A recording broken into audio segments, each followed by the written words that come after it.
Hello students, welcome to Global Online. This is Ankita Sood. Paper one के final preparation के लिए full syllabus most important and expected questions की series आज मैं आपके लिए लेकर आई हूँ। ये सवाल स्टूडेंट्स अपकमिंग एग्जामिनेशन में एज इट इज जरूर पूछे जा सकते हैं, इसीलिए हर एक क्वेश्चन के आंसर के साथ मैं आपको इंपॉर्टेंट एक्सप्लेनेशन और ट्रिक्स बताऊंगी ताकि बहुत इजीली आप सभी करेक्ट आंसर्स को आइडेंटिफाई कर सकें। स्टूडेंट्स, पेपर वन में आपको हेल्प करने के लिए कंप्लीट कोर्स में लेकर आई हूँ जिसका न्यू बैच स्टार्ट हो रहा है। इस बैच की सबसे खास बात यह है कि इसमें हम आपको रोज 2 से 3 लाइव लेक्चर्स के साथ पेपर से पहले 100% सिलेबस तो कवर करवाएंगे ही, साथ ही आपकी पेपर से पहले फुल सिलेबस एमसीक्यूज और पीवाईक्यूज के साथ रिविजन भी हो जाएगी, जहां पर आपको कुछ ऐसे टिप्स और ट्रिक्स बताए जाएंगे जिससे इजीली आप एग्जाम में करेक्ट आंसर्स को आइडेंटिफाई कर सकते हो। फाइनल प्रिपरेशन के लिए full syllabus updated mock test भी है एंड रिवीजन के लिए 5000 एमसीक्यूज भी हैं जिसमें आपको आंसर्स के साथ एक्सप्लेनेशन भी मिलती है, ताकि अगर अभी तक आपके कोई कॉन्सेप्ट क्लियर नहीं है तो वो क्वेश्चंस के साथ में इजीली क्लियर होते रहे। तो स्टूडेंट्स, लिमिटेड पीरियड के लिए ये डिस्काउंट आपको दिया जा रहा है। आप गिवन नंबर्स पर व्हाट्सएप के थ्रू कॉल या मैसेज करके पूरी जानकारी भी ले सकते हो। साथ ही फ्री वीडियोस और मॉक टेस्ट के लिए ग्लोबल ऑनलाइन ऐप को डाउनलोड कीजिए। स्टोर सेक्शन पर सर्च बार में आपको लिखना है कोर्स का नाम, कंटेंट पर जाएंगे तो आप देखेंगे कि बहुत से फ्री वीडियोस अवेलेबल हैं। आपको हर यूनिट में मॉक टेस्ट मिल जाएंगे, पीडीएफ नोट्स मिल जाएंगे, वीडियो लेक्चर्स मिल जाएंगे। साथ ही आपके स्टेट के अलावा अदर स्टेट्स के पीवाईक्यूज भी हम आपको प्रोवाइड करवाते हैं, जो कि अपकमिंग एग्जाम में आपको एज इट इज देखने को मिल सकते हैं। तो ये स्टूडेंट्स एक ऐसा कोर्स है जो कि इस कम समय में पेपर वन की हेल्प से आपको एग्जाम को क्वालिफाई करने में मदद कर सकता है। फर्स्ट क्वेश्चन है, geometry in ancient India was discussed in what. So देखिए, प्राचीन भारत में ज्योमेट्री के बारे में कहां पर डिस्कस किया गया था। ऑप्शंस है अर्थशास्त्र, चरक संहिता, सल्वसूत्र या फिर सुश्रुत संहिता। सो ये बहुत इंपॉर्टेंट क्वेश्चन है एंड इसका जो आंसर है वो रहेगा सल्वसूत्रा। जब भी हम ज्योमेट्री के बारे में बात करते हैं तो आपको समझ आना चाहिए कि सल्वसूत्रा में ही इसके बारे में सब कुछ लिखा गया है। एंड ये कौन से पीरियड की बात है, ये आपके वैदिक पीरियड की ही बात है। ओके। इसके अलावा अर्थशास्त्र के बारे में जब भी हम बात करते हैं तो आपके दिमाग में क्या आना चाहिए कि कौटिल्य जो है वो ऑथर थे अर्थशास्त्र के। तो अर्थशास्त्र से कभी भी क्वेश्चन आता है तो सिर्फ यही आता है। अगला है चरक संहिता। सो चरक संहिता आयुर्वेदा से रिलेटेड एक ओल्डेस्ट ट्रीटी है जिसमें एंशियंट मेडिकल साइंस और आयुर्वेदा के बारे में काफी ज्यादा जानकारी मिल जाती है।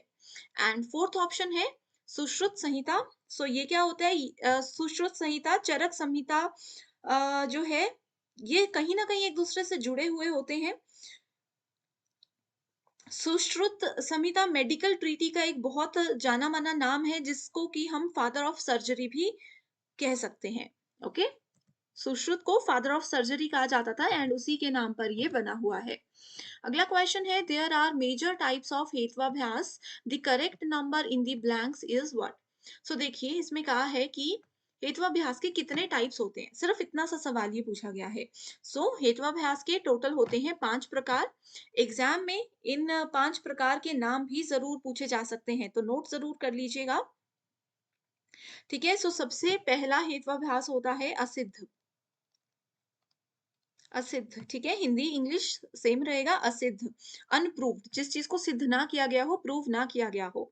दूसरा होता है दूसरा होता है सव्य विकारा। सभ्य विकारा, irregular middle, fallacy of irregular middle इसको बोलते हैं।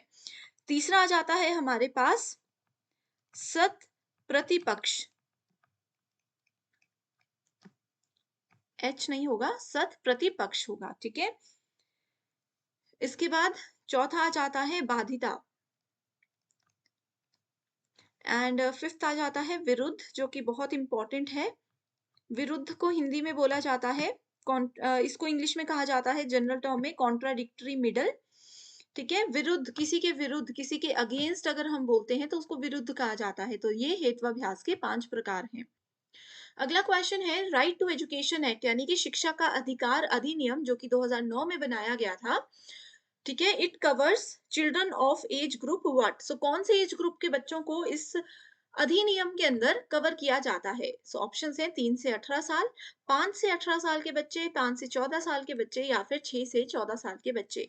सो करेक्ट आंसर है 6 से 14 साल के बच्चों को राइट टू एजुकेशन एक्ट 2009 के अंडर कवर किया गया है।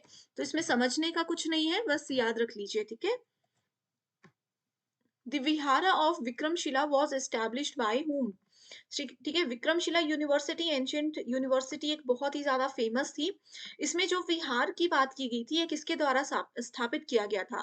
सम्राट धर्मपाल, गौतमी पुत्र, शातकर्णी, सम्राट अशोक, वासुदेव कर्ण कर्ण ठीक है। सो यहाँ पर करेक्ट आंसर है आपके पास सम्राट धर्मपाल। तो ये एज इट इज हमने चीजें पढ़ी हैं अपने थियरी सेशंस में भी। इसके अलावा स्टूडेंट्स, विक्रमशिला यूनिवर्सिटी कब बनी थी, कहाँ बनी थी, इसकी लोकेशन पहले थी, अब क्या है, क्या सेम लोकेशन पे अभी भी है, अब ये यूनिवर्सिटी है या नहीं है, तो ऐसे सब सवाल एग्जाम में आते हैं। विक्रमशिला, तक्षशिला, नालंदा, वल्लभी यूनिवर्सिटी, ये बहुत सी एंशियंट इंडियन फेमस यूनिवर्सिटी हैं जो कि एग्जाम में आती ही है। ऐप में आप लोगों को मिल जाएंगी इसकी ऑलरेडी वीडियोस, देख सकते हो। The treatise Brihajjatakam was written by whom? So it was written by Varahamihira. Varahamihira के द्वारा ये लिखा गया था। अगला क्वेश्चन रिसर्च से रिलेटेड है, जहां पर एक तरफ उसके टाइप्स और दूसरी तरफ कैरेक्टरिस्टिक्स दी गई हैं। ओके, सो रिसर्च में फंडामेंटल बेसिक रिसर्च होता है, अप्लाइड रिसर्च, एक्शन रिसर्च और इवैल्यूएटिव रिसर्च। सो देखते हैं options. Finding out the extent of perceived impact on an intervention, developing an explanation through theory building. So देखो सेकंड जो ऑप्शन है ये हमें आंसर ढूंढने में बहुत ज्यादा मदद कर सकता है। कैसे कैसे कर सकता है, देखिए second option, developing an explanation through theory building. हम लोगों ने क्या किया, थ्योरी पहले बिल्ड कर ली, यानी कि नॉलेज गेन कर लिया, उसके बाद उसकी एक्सप्लेनेशन को हमने क्या करना है और वहां पे ज्यादा डेवलप करना है।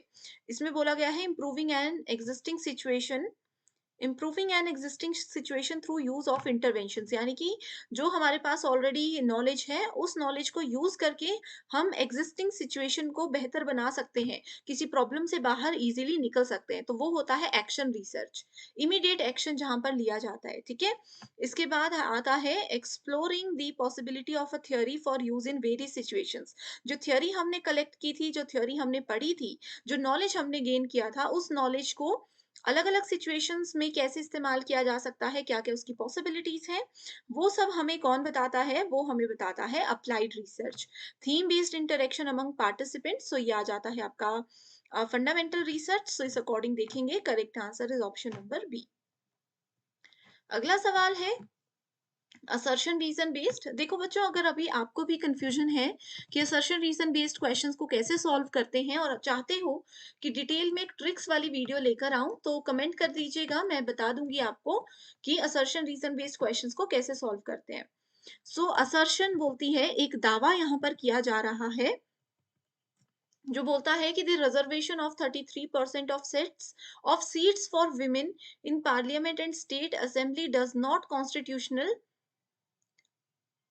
Not constitutional amendment legislature require. ठीक है, तो इसमें बोला है कि 33% जो महिलाओं के लिए सीट्स रिजर्व वाला कॉन्सेप्ट शुरू किया गया है पार्लियामेंट में and state parliament and state assembly जो है वो इस चीज को नहीं मानते, वो बोलते हैं कि इस चीज की जरूरत नहीं थी। तो ये बिल्कुल सही है, असर्शन बिल्कुल सही है। उसके बाद रीजन इसका बोलता है कि political parties contesting election can allot 33% of seats they contest to women candidates without any constitutional amendment। तो ये बिल्कुल गलत स्टेटमेंट है। तो यहीं से अगर आप ये समझ आते हो कि कौन सा स्टेटमेंट सही है, कौन सी गलत है, तो यहीं से आपके 90% प्रॉब्लम सॉल्व हो जाएगी। तो देखिए, both A and B are true, ये गलत है, इसमें भी बोला है ये भी गलत है, यहाँ से हमें करेक्ट आंसर मिल गया, that is option number C. Communication unit का क्वेश्चन है, communication refers to dialogic relations और face to face verbal communication, ठीक है? ये बोलता है कि फेस टू फेस 2 लोग एक दूसरे के सामने बातचीत कर रहे हैं, कुछ डायलॉग्स एक दूसरे पे बातें कर रहे हैं इस तरीके से। Face to face verbal communication between 2 people involving their mutual ideas. 2 लोग आपस में बात कर रहे हैं अपने किसी म्यूचुअल आइडिया को लेकर के, अपने विचारों को लेकर के, अपने बिहेवियर को लेकर के, लाइक्स, डिसलाइक्स को लेकर के, ठीक है? And answer concerning life and living in general. तो ये सब चीज़ों को लेकर के 2 लोग फेस टू फेस आपस में बातें कर रहे हैं और अच्छे से बातचीत कर रहे हैं। The inappropriate work in the appropriate work in the blank is called। सो ये इंट्रापर्सनल है, इंट्रापर्सनल इंट्रापर्सनल नहीं है, इंट्रापर्सनल होता है अपने आप से, अंतर व्यक्ति, ठीक है? यानी कि अपने आप से जैसे मन में कुछ सोच रहे हैं या बड़बड़ाते हैं, तो वो इंट्रापर्सनल होती है। ग्रुप में तो बहुत सारे लोग हो गए, मास में भी बहुत सारे लोग हो गए, जहाँ पर बोलता एक बंदा है, बोलता एक पर्सन है और उसको सुनते बहुत सारे, जैसे भाषण होता है, रेडियो होता है। ग्रुप में कुछ लोग होते हैं जो कि सबको बोलने का बराबर अधिकार होता है। सो करेक्ट आंसर क्या आ गया? Dyadic. Okay, next is a mangrove is a shrub or small tree that grows in coastal saline or brackish water।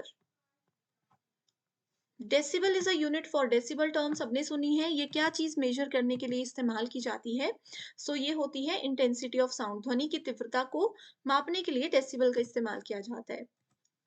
अगला है pupils or students differ greatly in their susceptibility to anger due to heredity, health status, environment, and the way they are dealt with by the adults। As a teacher, how will you try to direct attention of the students towards something else? अब देखिए कई बच्चों में ऐसा होता है ना, किसी की हेरिडिटी है, किसी का ये खानदानी है कि क्रोध बहुत जल्दी आता है, बहुत इमोशनल है, उनका हेल्थ स्टेटस कि कोई बच्चा बीमार ही रहता है। तो ऐसे में एज अ टीचर आपको क्या करना चाहिए कि उस बच्चे का ध्यान किसी और चीज पर आप आकर्षित करके उनको इन चीजों से थोड़ा सा ध्यान उनका दूर हटाने की कोशिश कर सको। तो उसके लिए they must be taught how to express anger so as to avoid disapproval. ये गलत है। Anger should be used in socially acceptable channel. इसमें बोल रहे हैं कि एंगर, बच्चों को ये हमें सिखाना चाहिए कि गुस्सा सिर्फ वही करो जहां पर सोशली एक्सेप्टेबल आपका ये होना चाहिए, ठीक है? Grown up children should be taught a problem solving behavior in coping with situations that provoke anger। All of the above। So यहाँ पर करेक्ट आंसर होगा ऑप्शन नंबर 3, ठीक है? जो बढ़ते बच्चे हैं उनको बताना चाहिए, उनको ये सिखाना चाहिए कि कैसे आप अपने गुस्से को कंट्रोल कर सकते हो, कैसे सिचुएशन, गुस्से पे कंट्रोल अगर नहीं हो रहा तो सिचुएशन से कैसे बाहर निकलना है ये भी बताया जा सकता है। So correct answer option number D नहीं होगा, ऑप्शन नंबर सी होगा। Okay, next is Indian Institute of Science, Indian Association for the Cultivation of Science, Bhandarkar oriental research institution या institute central of Himalayan cultural study. ये थोड़े से tough questions की category में आ जाते हैं क्योंकि इसमें हम एक्सपेक्ट नहीं कर सकते कि क्या क्वेश्चन आएंगे, ठीक है? ये नाम है, आपको बस बताना है कौन सा इंस्टीट्यूट किस जगह पर है, तो इसको आप डायरेक्टली याद रख लीजिए। जो इस वीडियो का पार्ट 1 था वहां भी हमने कुछ ऐसा ही क्वेश्चन पढ़ा है ना? सो आप देख सकते हो कि किस प्रकार के क्वेश्चंस एग्जाम में आते हैं। अगला है a statistical measure based upon the entire population is called parameter while measure based upon a sample is known as statistic. ये रिसर्च एप्टीट्यूड में सैम्पलिंग से रिलेटेड क्वेश्चन है, सैम्पलिंग पैरामीटर से क्वेश्चन है ये, ठीक है?